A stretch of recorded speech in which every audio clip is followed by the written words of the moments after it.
अंग देश के एक गांव में एक धनी ब्राह्मण रहता था। उसके 3 पुत्र थे। एक बार ब्राह्मण ने एक यज्ञ करना चाहा। उसके लिए एक कछुए की जरूरत हुई।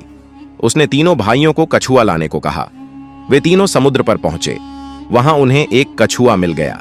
बड़े ने कहा, मैं भोजन चंग हूं, इसलिए कछुए को नहीं छूंगा। मंझला बोला, मैं नारी चंग हूं, मैं नहीं ले जाऊंगा। सबसे छोटा बोल, मैं शैया चंग हूं, सो मैं नहीं ले जाऊंगा। वे तीनों इस बहस में पड़ गए कि उनमें कौन बढ़कर है। जब वे आपस में इसका फैसला न कर सके तो राजा के पास पहुंचे। राजा ने कहा, आप लोग रुकें, मैं तीनों की अलग अलग जांच करूंगा।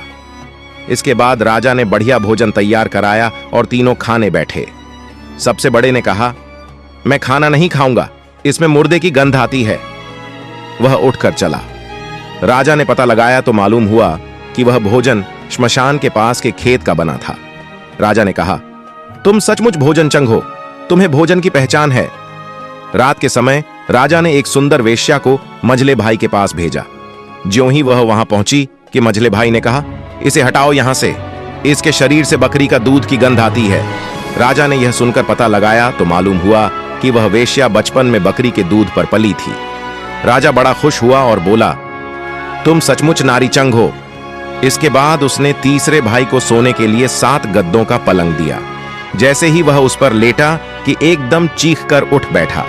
लोगों ने देखा उसकी पीठ पर एक लाल रेखा खींची थी।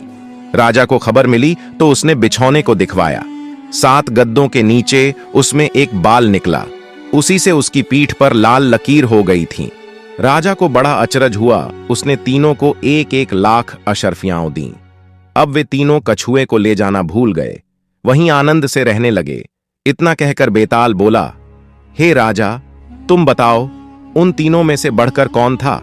राजा ने कहा, मेरे विचार से सबसे बढ़कर शैया चंग था, क्योंकि उसकी पीठ पर बाल का निशान दिखाई दिया और ढूंढने पर बिस्तर में बाल पाया भी गया।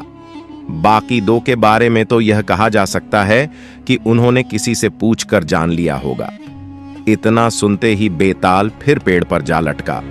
राजा लौटकर वहां गया और उसे लेकर लौटा तो उसने यह कहानी कही।